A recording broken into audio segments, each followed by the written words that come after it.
It can be difficult finding a book that keeps you engaged from the beginning of the narrative all the way through. Some books drag in the middle, some fizzle out near the end, and others never really even pick up. My goal with this series is to bring you recommendations with great pacing that won't disappoint. Welcome back to episode 2 of Binge-Worthy Recommendations, a new series on the channel where I recommend those fast-paced books that are perfect for pulling you out of a reading slump. These are books that you're not going to want to put down. Now make sure to leave all of your binge-worthy recommendations in the comments because I will be making more of these videos and you might see your recommendations in future episodes. Now before recommending these binge-worthy and fast-paced books, it is essential to recognize that your online presence deserves a similar level of speed and security, and that's where today's sponsor comes in, NordVPN. I have been using NordVPN for well over a year now. It is the fastest VPN on the planet, and honestly, I can't imagine not using it now. It just takes a single click, and then my online presence is so much safer thanks to NordVPN's military-grade encryption. What you do online isn't shared or tracked, so you can be free from online threats, censorship, and surveillance. Now, I recently just got back from Cancun, and using free public Wi-Fi while traveling can always be kind of scary because this can be compromised by criminals who can intercept your data. But thankfully, I didn't have to worry about it because of NordVPN. I was free to enjoy the beach and surf the web without worry. But my absolute favorite part is that NordVPN is more than just a VPN. Threat protection shields you from malware, trackers, and ads, and the dark web monitor notifies you if someone leaks your credentials, and there's so many more features as well. If you want to be protected and secure online with lightning fast speeds, then make sure to use the link in the description or head to nordvpn.com/captionedinwords to get an exclusive deal. Thank you to NordVPN for sponsoring the video. And now it's time for some binge-worthy recommendations. Kings of the Wyld by Nicholas Eames. This spends about 6 pages building up the main premise, and then boom, we on a quest. Clay Cooper and his band were once the best of the best, the meanest, dirtiest, most feared crew of mercenaries this side of the Heartwild. Their glory days long past, the mercs have grown apart and grown old, fat, drunk, or a combination of the three. Then an ex-bandmate turns up at Clay's door with a plea for help. His daughter, Rose, is trapped in a city besieged by an enemy 100,000 strong and hungry for blood. Rescuing Rose is the kind of mission that only the very brave or the very stupid would sign up for. It's time to get the band back together for one last tour across the Wyld. If that doesn't sound like a badass premise, I don't know what does. Kings of the Wyld was one of the most unapologetically fun adventures that I've read. There wasn't a single instant in this book where I was bored, which might be because of the shorter than average chapter lengths, the humor, the interesting cast of characters, or in my opinion, Nicholas Eames' mastery of pacing. Now, I love that he incorporated a variety of creatures, landscapes, and magical elements into this book. I grew up playing a lot of classic like JRPGs, and I definitely see the inspiration here. In fact, Nicholas Eames has said that he's been inspired by Final Fantasy and other RPGs. Now, the theme of found family was so strong throughout the book, and that is one of my favorite tropes in fantasy. This is something I love. The way that the band works together, the trust, even the issues that appear between the characters and the different way that each of them fits somewhere in the group was just so fun to read. And then the themes of friendship, fatherhood, and helping protect those that we love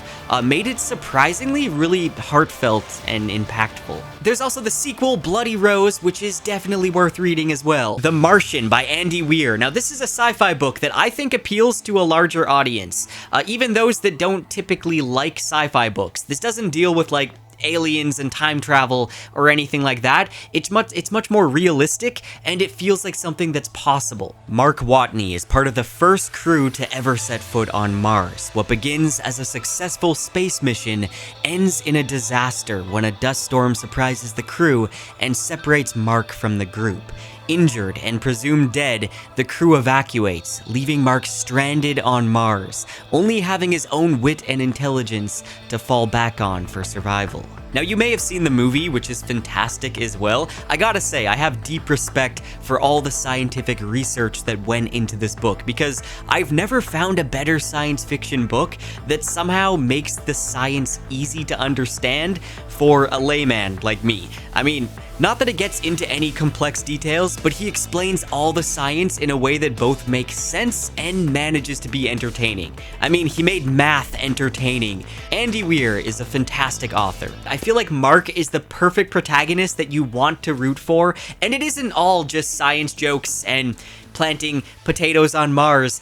It also has some deep themes in there too. It's about the survival instinct in all of us and the ability to find joy even in the hardest of times, like when you're trapped on Mars. And this story really did a good job at keeping me hooked from the start. I wanted to see how Mark would overcome a problem, but then there'd be another problem and another one, and he never gets a break. And you know what? I'm also gonna recommend Project Hail Mary by the same author. This is another one that just had me hooked the entire time, and I loved it so much. You know what? I think I actually like this one a little bit more than The Martian.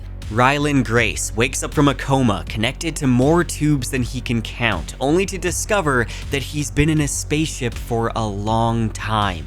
He's accompanied by 2 corpses and a computer that keeps asking what 2 + 2 is. Now, as time goes by, Rylan starts to recall how he got there, with memories coming bit by bit, and he comes to a realization that he's been sent on a mission called Project Hail Mary to save humanity from a mysterious microbe that's been feeding on the sun's light, causing a potential threat to Earth. Slowly and gradually, as he figures things out, we're presented with flashbacks of how this all came to be. Honestly, the synopsis kind of undersells just how great this book is. It is funny, it's heartwarming, and there's like constant discoveries going on that just kept me glued to the page. Or glued to listening to it. I listened to the audiobook for this one. Again, this has an amazing audiobook. It adds different sound effects and whatnot, and really it's one of the best audio experiences that you can expect from an audiobook.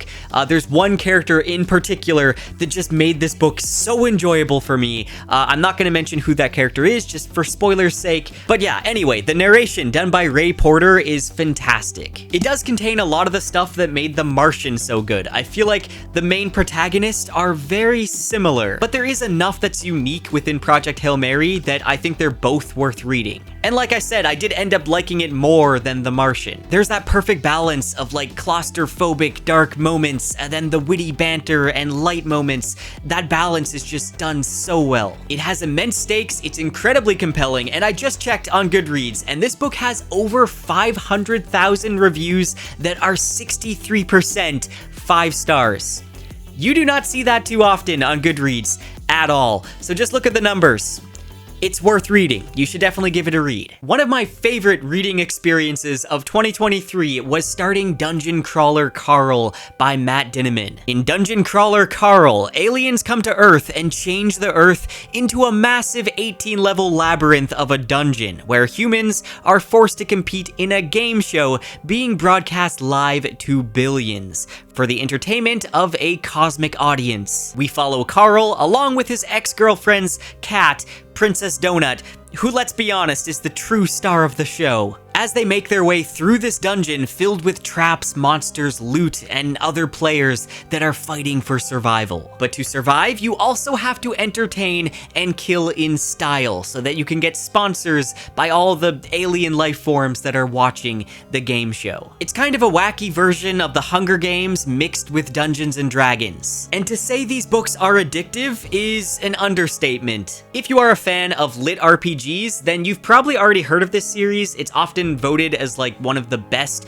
examples of lit RPG, and I would 100% recommend it. I'm currently on book 4. The banter between Donut and Carl is hilarious. It's one of the things that made the book for me. And yes, he can talk to his cat. It's a talking cat. Donut early on eats a magical biscuit that boosts her intelligence and charisma, and she's honestly one of the best parts of this book. I loved all the item descriptions and the achievements that are announced by this messed up AI. This is the perfect blend between sarcasm, humor, and adrenaline-fueled action. There's a lot of lighthearted moments, and then clearly, underneath the comedy, there's a lot of depth to it as well. Now, I ended up switching over to the audiobooks, and in my opinion, this is the best way to experience Dungeon Crawler Carl. It elevates the entire thing. The narration by Jeff Hayes is some of the best I've listened to. He can make so many unique voices. We'll have to go out there.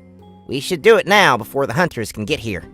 New achievement! Insurgent. You left an explosive device along a well-traveled path, and it detonated and killed an intended target. They're all shapes and sizes, and they're always trying to get into town to eat us. He is one extremely talented voice actor. I felt like there was multiple people voicing it, but no, it was just him. Otherwise, Katya could grow 100 arms on her back and carry around 500 plus 1 rings of strength. Strength? It's ugly, and the gym is turquoise. Turquoise! Do I look like an elderly woman with smoke-stained teeth sitting in a bingo hall? Really outstanding narration, and these books have made me laugh out loud so many times. Next, we have King's Dark Tidings by Kel Cade. Now, this is kind of a guilty pleasure for me. It isn't the best written series on a technical level, but it is entertaining and fast, and I think it was a lot of fun. If you dislike overpowered protagonists, though, then you'll probably hate it. The main character, being a Mary Sue and good at almost everything, is quite literally the point of the story here. It basically recognizes that he's good at everything, he was trained to be good at everything, and that's kind of the joke. The concept is taking a main character who's been trained from birth in seclusion to master all of the skills that there are. Skills being anything from sword fighting to healing or staying hidden. He masters all these skills, but before he can find out why he did this, almost everyone he knows dies. And his last orders aren't given correctly, meaning that instead of performing the duty he was meant to, he goes out into the open world with non-functioning social skills.